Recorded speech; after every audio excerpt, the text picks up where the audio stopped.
Bienvenue dans ce nouveau décryptage. Allez, on plonge directement dans le vif du sujet. Aujourd'hui, on s'attaque à une situation absolument monumentale qui est en train d'exploser au sein du Real Madrid. Les sources parlent de ce que beaucoup d'observateurs appellent déjà la crise Mbappé. Et franchement, l'ampleur de la chose est ahurissante. On y trouve des paradoxes profonds, des passions exacerbées, bref, une tension extrême dans les couloirs de l'institution madrilène. Il est vraiment temps de décortiquer cette onde de choc sans précédent qui remet complètement en question la dynamique, la stabilité et l'avenir à court terme de l'un des clubs de football les plus puissants au monde. 4 millions. Alors, pour être parfaitement clair sur les informations rapportées, on ne parle pas du tout d'une indemnité de transfert, d'une clause libératoire ou d'un montant en euros. Non, c'est le nombre vertigineux de signatures, 4 millions de fervents supporters du Real Madrid qui exigent, noir sur blanc via une pétition, que Kylian Mbappé quitte le club immédiatement. C'est une mobilisation de masse totalement inédite. Et le plus troublant dans les rapports actuels, c'est que ce chiffre grimpe à une vitesse folle. Les estimations suggèrent même qu'à la seconde où l'on décortique ces données, la barre effarante des 6 millions de signataires pourrait déjà être franchie. Ça donne une idée de la colère populaire en cours, qui ne montre aucun signe de ralentissement. Et l'onde de choc traverse tout l'écosystème sportif. Les sources résument cette atmosphère avec une phrase choc aussi simple que définitive, c'est du jamais vu dans l'histoire du football. Les observateurs les plus aguerris, les journalistes de longue date, les analystes, tout le monde est littéralement abasourdi par la violence de ce rejet. Une fronde de supporters à une telle échelle qui s'organise spécifiquement pour cibler une superstar mondiale fraîchement débarquée juste pour la pousser vers la sortie, c'est un événement totalement inédit. L'ampleur de cette révolte dépasse largement tout ce qui a pu être documenté dans la riche histoire du football moderne. Ce qui nous amène à la première partie de notre analyse, le contraste sportif, la réalité du terrain. Parce que, honnêtement, d'après les sources, c'est très difficile de blâmer entièrement les supporters madrilènes ou de dire que leur colère est irrationnelle quand on regarde froidement la chronologie récente des événements sur la pelouse. Le contraste entre l'avant et l'après, mis en évidence par les rapports, est vraiment saisissant. Avant cette arrivée extrêmement médiatisée, la machine madrilène, c'était la victoire absolue. L'équipe tournait à plein régime, raflant les titres avec une alchimie évidente. Mais là, le récit nous décrit un après qui ressemble à un véritable effondrement sportif. Une période de 2 années complètes, marquée par un vide sidéral au niveau des trophées.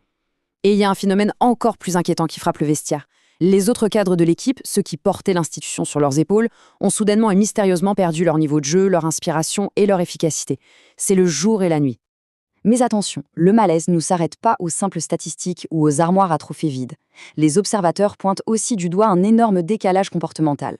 Au-delà des performances sur le terrain, c'est l'attitude générale du joueur au quotidien qui fait grincer des dents au sein de la Maison-Blanche. Les sources expliquent que son comportement, sa façon de gérer la pression ou même sa communication, ça ne colle tout simplement pas avec la culture historique et les attentes très rigides de cette institution centenaire. Au Real Madrid, il y a des codes stricts, on exige un dévouement total à l'écusson.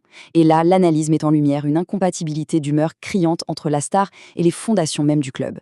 Passons maintenant au syndrome PSG, le cercle vicieux du chaos. On va quitter un instant la pelouse verte pour s'enfoncer dans les couloirs du stade, parce que le drame se joue aussi en coulisses, loin des regards du grand public. Les documents d'origine décrivent un environnement interne devenu complètement irrespirable.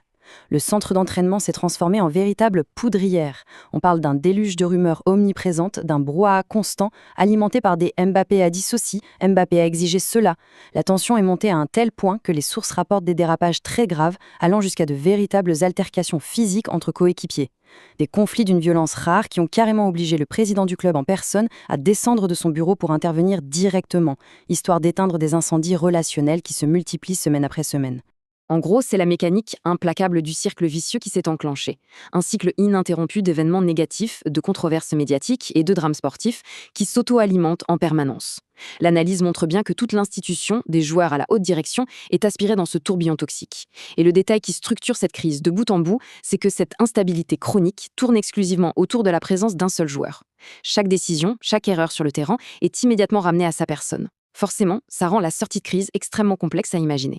Ce qui nous amène à notre dernier point, un poison malgré lui, le paradoxe tragique. Et c'est là que le ton des rapports change vraiment, devenant beaucoup plus poignant pour révéler la profonde amertume au cœur de tout ce chaos sportif.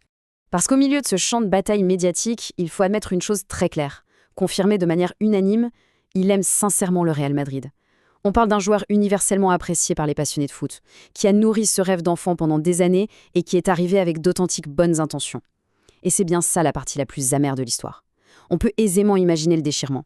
Observer un athlète d'élite qui réalise enfin le rêve de sa vie, qui force le destin pour rejoindre le club de son cœur, pour finalement se retrouver face à un mur d'incompréhension et un rejet aussi massif de la part de ceux qui l'espéraient tant faire vibrer. C'est d'une tristesse absolue. La conclusion tirée par les analystes est d'ailleurs sans appel C'est un poison malgré lui. La formule est d'une puissance tragique inouïe. Malgré tout son amour déclaré pour l'institution, son talent incontestable et son éthique de travail, il est devenu, presque involontairement, nocif pour l'écosystème si fragile du club. Les observateurs de longue date décrivent ça comme un immense gâchis sportif et humain. Sa simple présence, son statut et l'attention démesurée qu'il suscite suffisent à déséquilibrer l'ensemble de la structure collective et ce, totalement indépendamment de sa volonté ou de ses efforts désespérés pour s'intégrer. Alors la grande question qui plane désormais comme une ombre sur l'avenir du club, c'est combien de signatures viendront s'ajouter à cette liste interminable ? Les supporters continuent de se mobiliser en masse, alimentant une fronde qui ne faiblit pas un seul instant. Avec des compteurs qui flirtent dangereusement avec la barre des 6 millions d'insatisfaits, on est en droit de se demander jusqu'où ira ce phénomène de rejet culturel sans précédent. Est-ce un simple mouvement d'humeur qui finira par s'apaiser avec quelques fulgurances sur le terrain, ou est-ce que le point de non-retour a d'ores et déjà été franchi de manière irréversible dans les cœurs madriennes ? C'est une situation historique qui laisse véritablement à réfléchir. Merci d'avoir suivi cette analyse et à très bientôt pour un prochain décryptage.